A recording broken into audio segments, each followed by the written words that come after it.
Welcome to the latest episode of Five on the Floor, the Five Reasons Sports Network. Thanks for joining us on your favorite podcast app on Apple Podcasts, on Android, Spotify, or the Five Reasons YouTube channel. Make sure you hit like, subscribe, turn the notifications on. Also, check out Off the Floor, link right here in the description.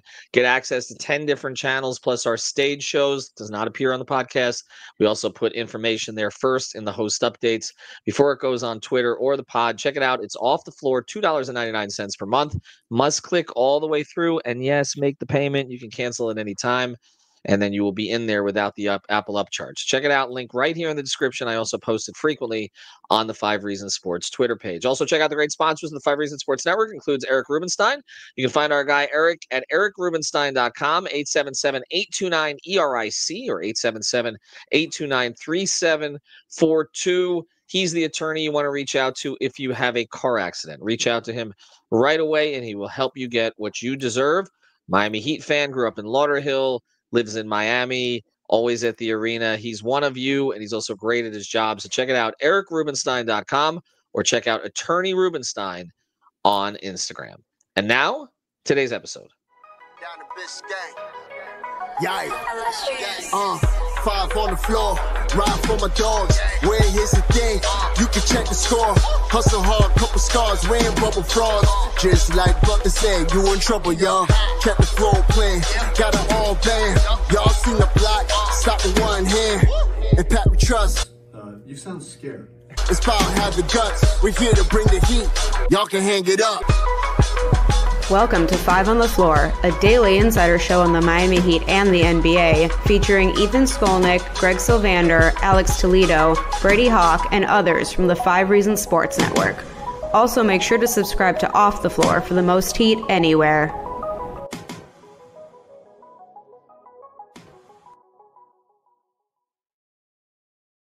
All right, welcome back to Five on the Floor. Here's today's floor plan. I'm Ethan Skolnick. You can follow me at Ethan J. Skolnick and at Five Reasons Sports.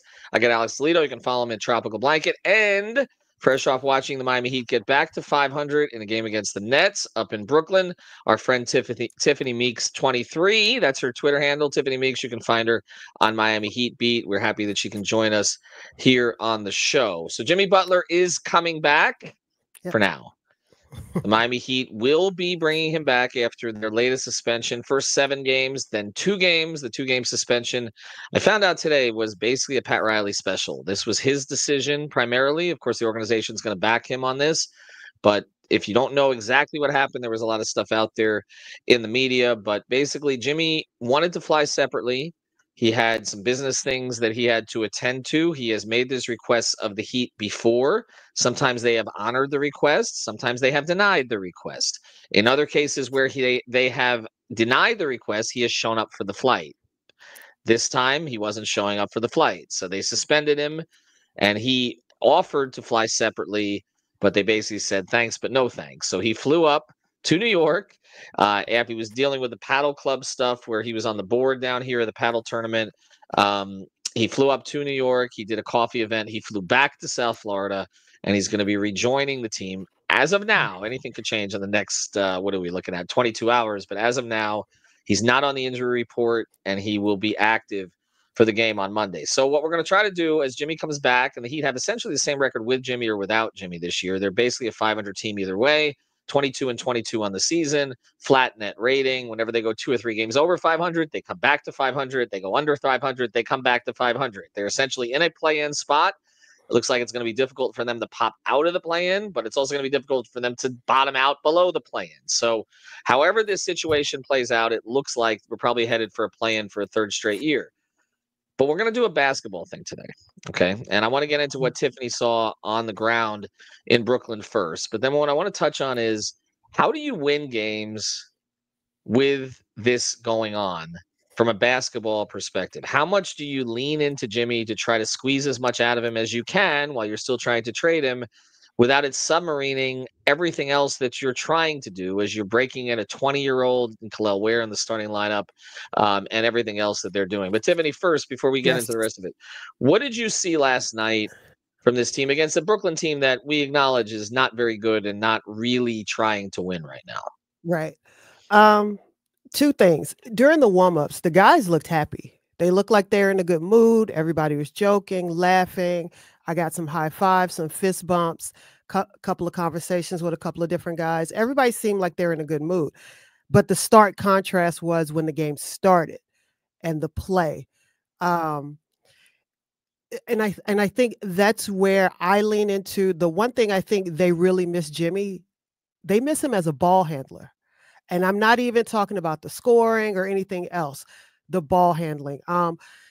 Everyone was so careless with the ball, just trying to make passes that I saw from the rafters that just wasn't there. So I think that's a big thing. But then, Ethan, how do you integrate him back into a group of 20-somethings who are now trying to find their footing and who are trying to carry and move this team forward?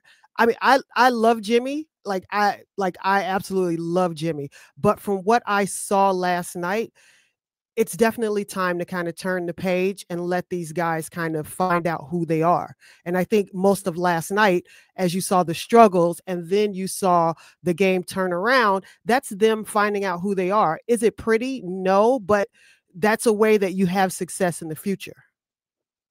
I want to ask specifically about one person because Okay. I thought he had his first rough appearance, which was Kel'el Ware Where? last night. Yes. Now, again, it's not going to be a straight lineup. Right. Obviously, he's 20 years old. He's way ahead of schedule in their eyes. I talked to some folks this week, and they said, "Look, we didn't expect him to get to this point until next year. Like this was essentially they were viewing this as more of a redshirt year for him. I know Heat fans wanted him to be in sooner. For them, this is soon. This is sooner Right. than they thought this was going to happen. Not just to be playing consistently, but literally making the move that no one thought they would make this year, which is put him in the starting Right. lineup with Bam. And they love his work ethic so far. They're happy with it. They say the word that's used all the time is sponge, that he's picking up information quickly. He's listening to his elders and all this kind of stuff to pick up things that he doesn't know. And that's all been positive. But Right. last night I thought was the first time we've really seen him hit a bump. So what did you see?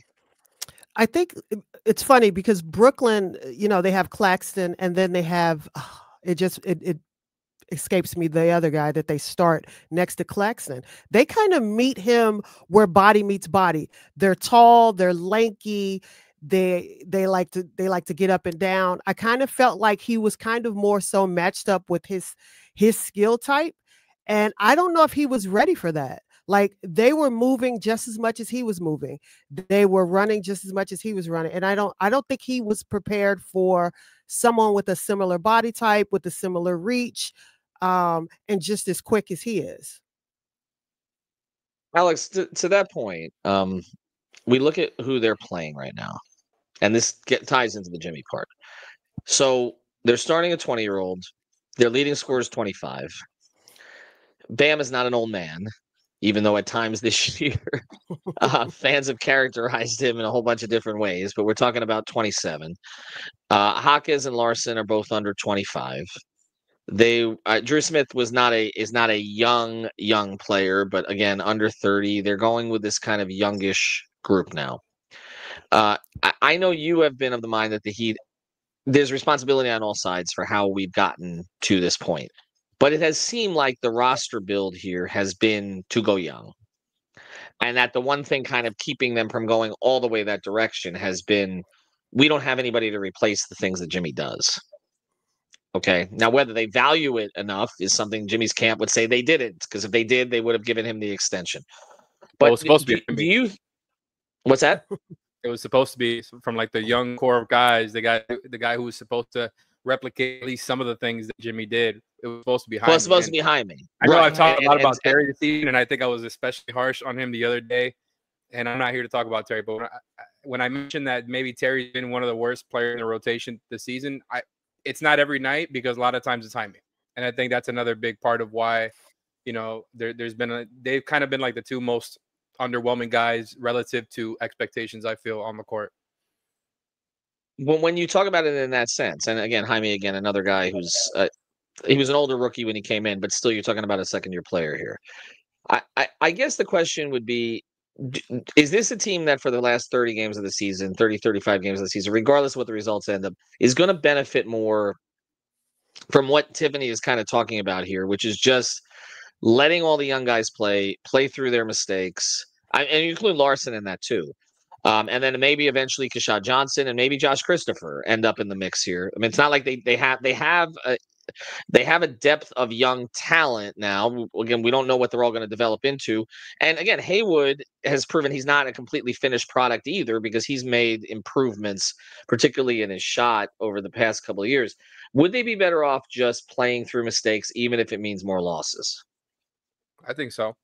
I think at this point, for all my problems with the way the Heat handled this, the result of it is they sort of went down they went down the middle in this offseason, and now the result of it is we're here, and they kind of got a direction sort of got picked for them, right? Like, at this point it's almost like they got forced into that direction. Now the good thing about this is that Adam Simon is kind of like the one guy that a lot of people just can't complain about, right? Like when it comes to just the people in the organization, like he's hit on almost every pick the past few years. There's a couple who have been misses, and one of them was attributed to a different person in the organization that you talked about a lot, Ethan. But like I feel like because of Adam Simon and just in general the scouting team, the guys who helped make these picks that have hit, they're in an okay position to get into that next portion of their this transition here, where you got Tyler and Bam who are vets but still young, right? You've got Duncan who's been here forever, but is kind of like the vet of this team now, I guess, him and Terry. Outside of just as far as like the guys in their rotation, because K-Love is the obvious one there, but really like that's it. It's about the young guys now. That's all this is about. You're a young team, and I don't have like they're gonna end up in the play-in by default because of the Eastern Conference, but like I don't have very high expectations on a night-to-night basis. Like I said on the other show, if they're not hitting like I don't know, like 40+% from three, or if it's against a good team, like they're probably going to lose. And I know sometimes that can be an oversimplification, but usually that's the case for bad teams. And maybe the Heat are not one of the worst teams in the league without Jimmy, but they're at best middling, right? So I just think it's an expectations thing now. And now that they've transitioned into this, they've been forced into this transition almost, right?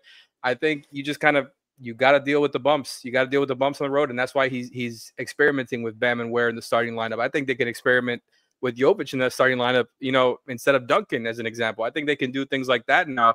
Not that that's any sort of like long-term answer, but this is the time to just kind of play around with all these things. It's like, okay, what works? What doesn't work? Like what is like a viable option if we need to go to it? What isn't?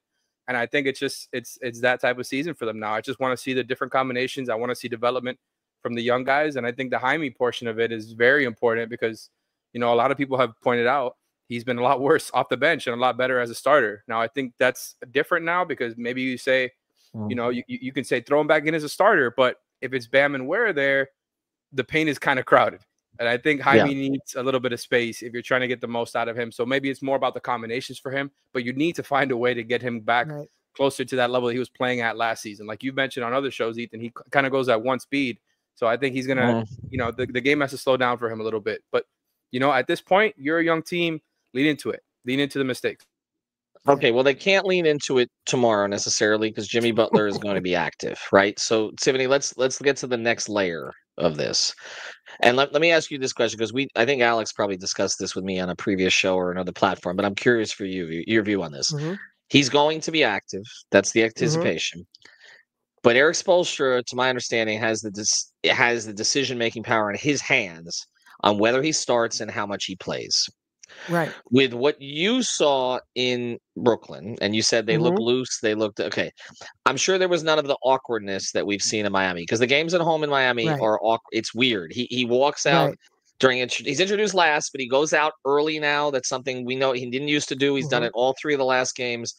There's a little fist bump with guys, but not a whole lot. He's not bouncing around with them, celebrating with everybody else. It's not that he always did that.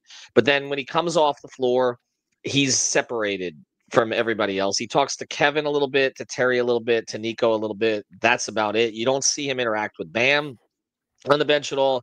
And again, the home crowd now knows he's been suspended again.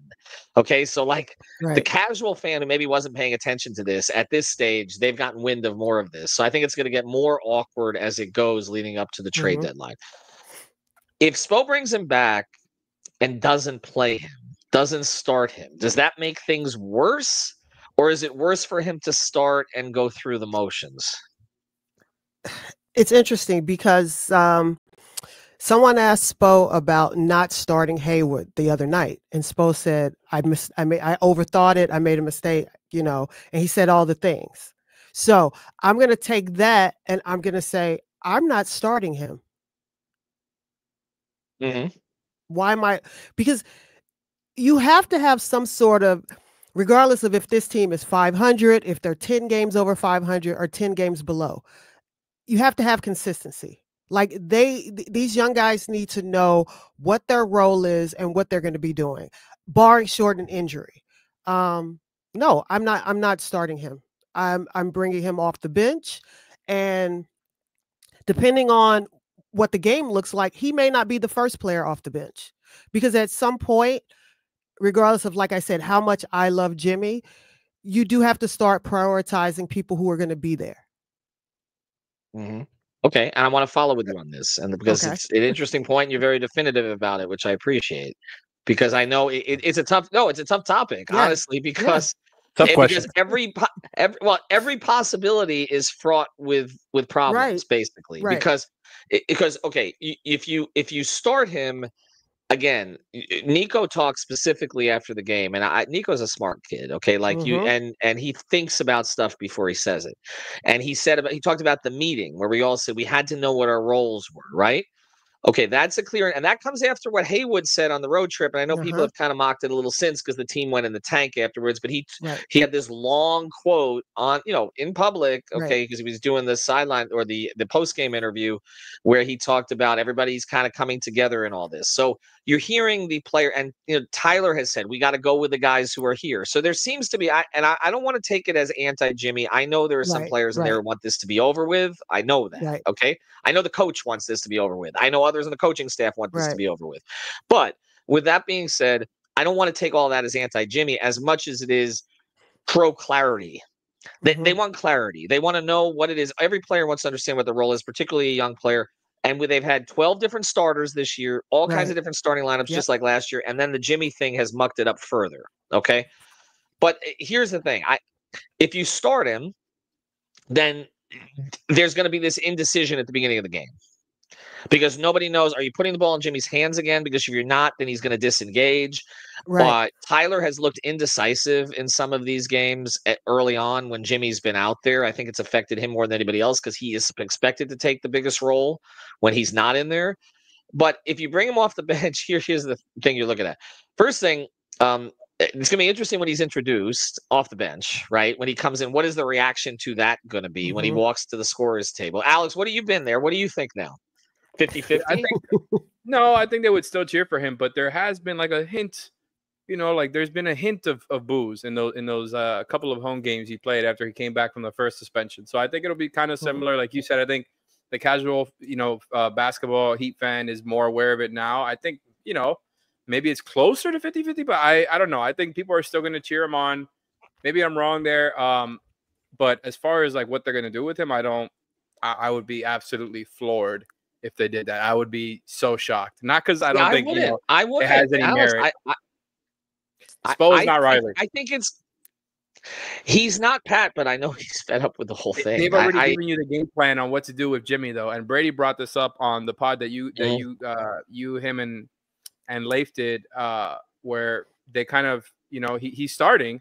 And, he's out there facilitating. He's not giving you his all as far as like trying to get to the free throw line. He's not doing any of that stuff, right? He's just out there basically being, playing floor general who kind of goes 50-50 on defense. That's the Jimmy you're getting. And I think that what he's shown First you, effort, not second. Yeah, exactly. Shout out to Adele for that. But that's exactly what it is. He's doing just enough. And I think what Spo has shown you is when Jimmy is doing that, right, he'll start him, but then he's gonna get a shorter leash, and then a lot of times in the second half, he just won't bring him back in that fourth quarter, whether it's a close game, a blowout, like whatever the circumstance is. If he feels like, okay, this is not like the Jimmy we need to win this game, he's just not going to play him. And I think they're probably going to continue that because it's kind of like the perfect compromise where like he's still playing. You're not making. I don't think they want to make more negative headlines of like Jimmy's been benched. I could already see the graphics now. They don't want to do that. I think they've already had enough of a clown show. Not that there isn't any like merit to it, like to what Tiffany's saying. There absolutely is, but I think just kind of like thinking of it from the Heat side, they're gonna keep it going. And that's about it. We're not gonna hear from Jimmy, And this is just going to be this awkward cycle where we keep going through the same steps over and over until the trade deadline when we finally get a resolution, or we don't. If we don't, go ahead, Tiffany. Right. I agree. I think he is going to start. Personally, I wouldn't. I just wonder what you do to the psyche of these players, especially the players that you bench for him. Like, you're gone. You're gone. You're not participating, or you're here. It's likely and Haywood, then, right? Tiffany, right. it likely would be just looking at the current starting No, lineup. it would be. It definitely would be. Haywood. And I've noticed, and Pella is out of the rotation all the way. But I've also noticed that when this happens to Haywood, watch his next 2 to 3 games. Because he rides a roller coaster. And I've noticed that when he gets pulled because of something like this, or just, a certain mistake, he has a tendency to go down with his play. And then it takes a game or two for him to actually get back into the groove. So I wonder. Duncan is similar to that, Tiffany. That's been a thing with Duncan over the course of his career, especially recently. And I does feel like Haywood kind of gets the short end of the stick here, and then he kind of gets forgotten by Spoelstra. And, I feel like the current starting lineup without Jimmy is the right one for now. I know that there's a little bit of lack of offensive creation in it, but that's obviously a problem. But I'd rather have Haywood in there for his defense and stability than try to get offensive creation out of Terry. And I feel like Duncan needs to start because Bam needs Duncan as a starter right now. So to me, this is the lineup I think they have to roll with. I understand what we talk about with Jaquez being better in the starting lineup also. But and Jovic, I see the vision of playing him with Ware and Bam eventually. I don't see it right now. So I kind of feel like Haywood is the guy who would be slotted in as the starter here. On the other side of this, though, I want to get into a sort of a deeper conversation about the way the Heat have trended this way offensively and whether or not this is a sustainable product. Because Alex keeps talking about this, and I think it's right, that they're now without Jimmy. They're basically a team that has to hit a ton of threes. But it seems like that's what they wanted coming out of training camp anyway, which is one of the things, to my understanding, that Jimmy wasn't thrilled about. So we'll talk about that in a second. Before we do, I want to tell you about somebody you will be thrilled about. That's our friends over at Real Estate Shop. That's Javier and Amanda.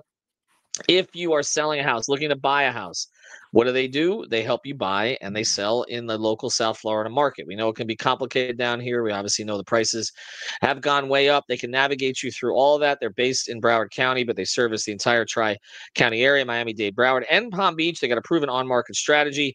The Real Estate Shop sellers earn the most money in the shortest time frame because of their deep understanding of the local market. So check them out on Instagram. It's at the Fort Lauderdale Realtor. Again, that's at the Fort Lauderdale Realtor, or Real Estate Shop. That's with 2 P's in the Real Estate Shop, FL.com, or give them a call at 954-268-9812. And again, big Miami Heat fans as well. We've had Javier here on our sponsors corner. Big Drew Smith fan. I think Drew Smith would be starting right now, by the way, if he was available. But of course, he's not, and healing from that torn Achilles. But let's get into the philosophical thing here, because I did a little bit more reporting on this. I dropped some of this on Off the Floor, and I know that I have characterized this dispute as about money, and it is at its core about money. Jimmy wanted an extension. The Heat, particularly Pat, wanted him to play more to earn that extension.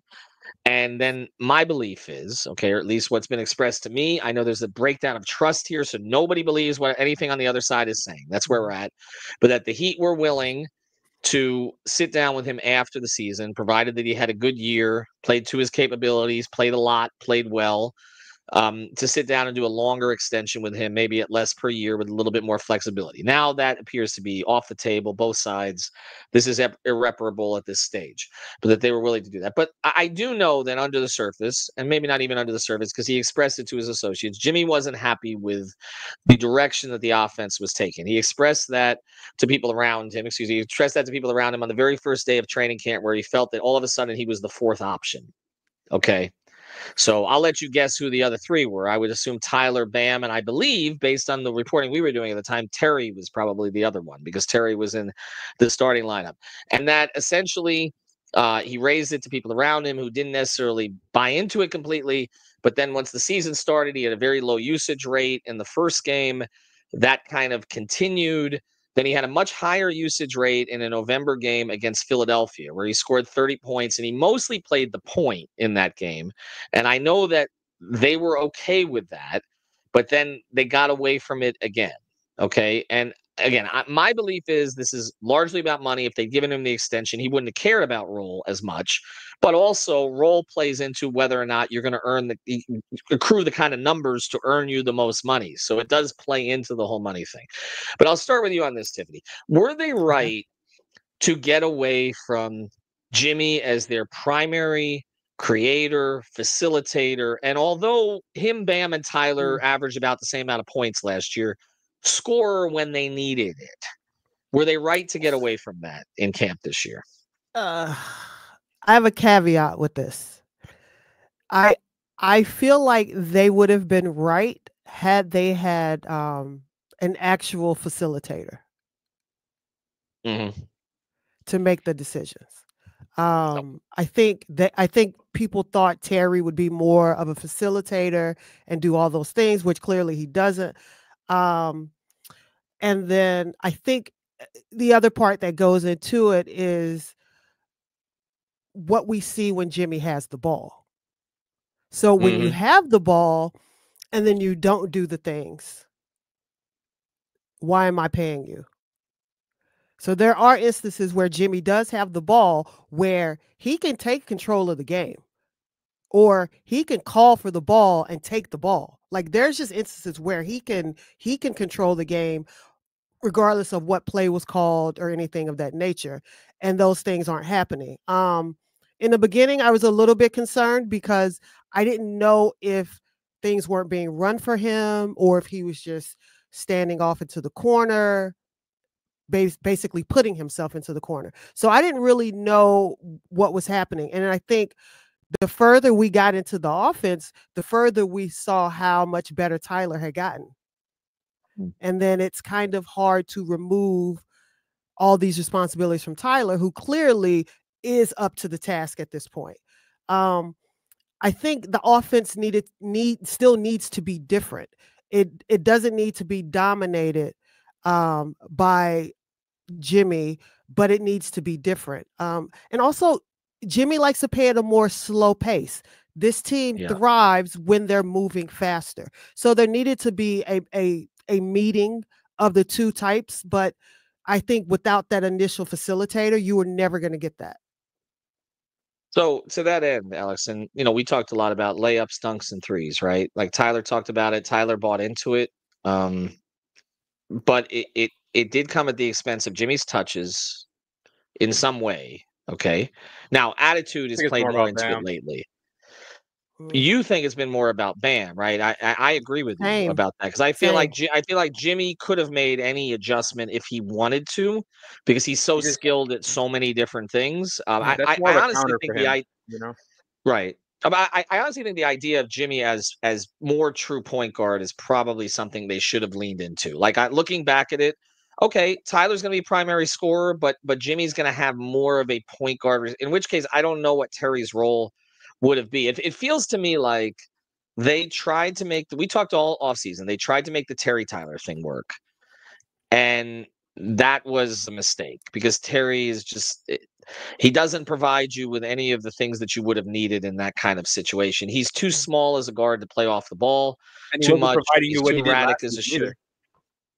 No, I know, but I'm saying like they wanted to make that work badly. It seems like, and it's I don't. It's hard for me to blame them for leaning into Tyler when Tyler, as Tiffany said, has been up to the task. Like it's hard for me to say, well, that was a mistake to unleash this guy who they clearly saw improvement in, and he's playing at a highly efficient level, and he's a borderline all-star.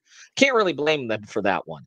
But believing in Terry, at least what they did for the first 2 or 3 weeks of the season, seems to have backfired. Is that wrong? Yeah.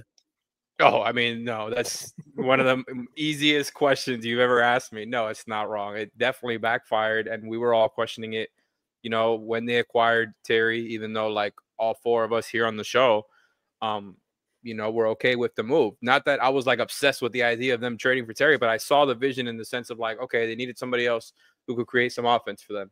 And like I said on the show, I don't think I've ever been more wrong about anything in my life than I was about Terry Rozier.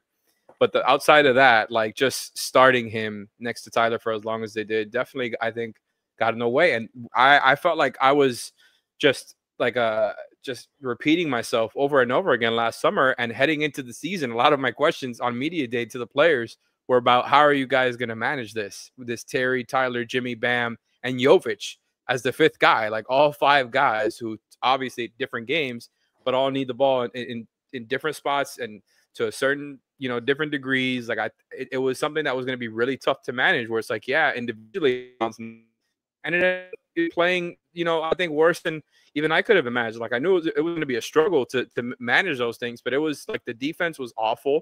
The offense was like, like a little better, but it wasn't worth all that. And I just think Terry, like I looked at him and Tyler as like similar level players into the season, and that has changed so much. Like they couldn't be further apart to me as far as like importance and impact on this team.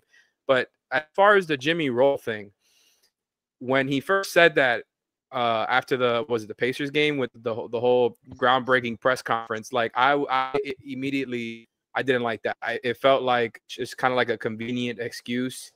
When, like you mentioned, the core of it is money. But if you're saying like him and his agent have felt this way, since the beginning of the season, respectfully, I disagree. That's what it is. I think the role thing is overstated. I think they were trying to manage multiple ball handlers in the lineup. I do not think Spo in any way was trying to like, to shout out Barry Jackson, show Jimmy who's boss. I don't think it was any of that. And honestly, the whole like point guard thing we're talking about, I feel like he's kind of been playing that role, especially ever since they took Terry out of the starting lineup. Like I think Jimmy has kind of done more or less that role since he's been here. He's obviously more than willing to get to the rim and get to the free throw line and do all that stuff, do the post mismatches. But he's been a willing passer and facilitator throughout regular seasons the entire way now. So I think that whole thing was like, even if his usage percent was a little bit lower than past seasons, it's not that much lower. And I really do think a lot of it has to do with the guys he's playing next to. And even when they replaced Terry with Duncan gets usage too, and for good reason. He's just a much better offensive player and shot creator at this point than Terry was. So I think, as a product of them trying to balance all these things out, Jimmy gets a slightly lower usage percentage, but all the impact stats are still awesome. And I think before that stretch of games, or the Pacers, the Pelicans, and then all these games ever since, I thought he was having a pretty good season. I know I've said it here plenty of times, and the on and off data backs it up. The advanced, like the catch-all metrics back it up. The one thing that all of them say is that the decline since last season has been on the defensive end, whether it's the steals and just the general overall impact. Like the team defense is worse with him on by a few points. Yes. But the offense, even with all these past few games where he's not really, including all the games that I mentioned, the Pacers, the Pelicans, and all these games since, even with all that counted for, their offense is still 10 points better with him on the floor, with all of these bad games counted for. So imagine how much better it was before this stretch here. Like they frankly needed him to compete. And I think that the role thing was overstated. I respectfully disagree. And now it's like, well, contender window is out the door. Because Jimmy is out the door. And right. I just don't think the role thing was as big of an issue. Well, it's funny because if you listen to Phoenix fans, the thing they're most excited about getting Jimmy is defensively. And I'm like, you haven't watched him. He's not what he was defensively. He doesn't guard the best player on the other team consistently. He hasn't in a while. And it's been the off the ball stuff where he's made the most impact, but he hasn't done that as much. Tiffany, I'm going to let you close on this. And I do think that it's funny you say Spo show him who's boss. I know that's Barry's language when it comes to Pat. I don't think that's what Spo was trying to do to Jimmy. I know that the people around Jimmy think that they were trying to show they could win without him in some ways. And again, we'll see because that's it. That's their perception. That's not necessarily my opinion or reporting, but that's their perception. But I think again they were trying to in my view, they were trying to lean into a more modern offensive philosophy that fit their young talent a little better, which kind of what Tiffany is talking about. Get out and run a little bit more, play into the strengths of say Jovic, who is very good in the open floor. I think what they just did was they totally overestimated what Rozier could bring, and I think. Right. his usage was higher than Jimmy's early in the season. If you look at it in that starting lineup, and that's problematic. But Bam has been the bigger issue in all of this. But I know we've done a ton of podcasts on that. All right, so Tiffany, let me ask you this then. Let's close with Jimmy and sort of where this goes. So they want to. You're playing two bigs now. You're trying to get out in the open floor a little bit more. You mentioned it. Jimmy wants to slow it down even in the best of times. It's where he operates most effectively by hunting these mismatches. Right. How do they get wins out of this until let's say he's not traded, and let's say he conforms to the point where they don't suspend him again. Let's say they don't send him home with pay. So he's just part of the roster the rest of the year. Do you think we'll get high impact games like we saw against Detroit? Because he had a high impact game like right before all of this started. Or is that basically it? We're looking, okay, if he gets 9 points and 7 assists in 23 minutes and Spo doesn't play him down the stretch, that's about what we can expect. Well, I think it's interesting because I don't know how he plays next to Bam and where. So that's one. Like, I don't know where the spacing works because, you know, he wants to share the same space with Bam, and Ware's in there from time to time. So I think the whole lineup may have to be switched around a little bit. Unless don't you have to play Duncan and Hero with him? I mean, I feel like the only way it does work is to keep the two of them for spacing, and that becomes their role essentially. But then you're not. Then Tyler as a driver. I know Tyler's gotten rid of some of the mid-range stuff, at least until the clutch, where he tends to go back to it some. But it feels like you can't play the three of them together unless Tyler, and because he's not going to play Burks, it's pretty clear. So I mean, you can't play Rozier with the three of them. You just can't. No. Right. No. Right. So that's the first thing. It's like trying to figure out what the combinations look like. I think the funny thing is I wouldn't be surprised if he came back and just had a big game just because. And then, you know, the next game kind of takes it off a little bit, but I wouldn't be surprised. Yeah, I wouldn't be surprised if he had a big game. Well, he struggles against them to begin with. But see, that's the craziest part of this. He tough matchups when he comes back from the suspension. He does, right? Well, he's got Orlando and Cleveland back to back, so he's gonna see multiple bigs and all of that. I know Orlando's lost Mo Wagner since they last played him. He really got hurt in that game. But see, that's the part of this, and this is where Spoelstra is just in an impossible position here. I don't even know. I mean, it's not like you have some rotation player who's coming in and out of your lineup. You have the guy that you've leaned for the past 5 years, who, forget the personality stuff or the off the court stuff, just on the court, his force of personality has driven you to win games. We would sit there and, in respect to Jimmy, be like, 8 minutes left in the fourth quarter. Is he going to get to the score? Is he going to send him to the scorer's table yet? Like, what is he waiting for? Like, you have waited for Jimmy. And I know this is the argument that Jimmy supporters will make, that they didn't put enough around a guy who they've leaned on so much. Okay, that is one of the arguments. But they have leaned on him. And now Spo, not only are you dealing with the off the court stuff, but now it's like, I don't even know how you devise a game plan when you don't know what Butler you're going to get. Like you said, he could come back and give you 30 and 10 in this next game and then give you 3 and 4 the game after that. I don't know how, if you're Eric, you plan for that. And it feels like what they probably will do is what Alex is saying, which is he starts him. And if he's not getting energy from him, then he takes him out and he hopes somebody else gives it to him. But there's just all the other issues that come with that too, which is that you're still introducing him last. He's still the marquee on the video screens. It is just don't make it uglier. Just like get this over with and stop with all the petty, prideful stuff and everybody airing out dirt. Like I think for everybody's sake, for the kids' sake, like you guys are saying on the last pod. For the kids' sake. No, I know. For the kids' sake, they need to separate. But there are 5 games left until the trade deadline. Behind closed doors. It's been too public. Like the kids are seeing all this. Yeah. Well, I don't mind some of it getting out as long as it's to me. Anyway, Tiffany, we appreciate you doing. No, you're right though. It's best for everybody involved right now to pack this thing up as soon as possible. Maybe not for our downloads. Tiffany, we appreciate you. Follow her at Tiffany Meeks 23. Hopefully you get to a game when you're down here next time. But obviously, I was happy to have you at the Nets game. There also, Alex, follow me at Tropical Blanket. Our sponsors, EricRubenstein.com, Real Estate Shop, FL.com. We have a new sponsor, by the way. Cousins Moving, appropriate sponsor. We're going to be starting a segment on Tuesday called Who's on the Move. So obviously, there's going to be a lot of transaction stuff related to that. If it's Haywood, I'm not coming back. I know you are a Haywood stan. I understand that. There's just something. Yeah.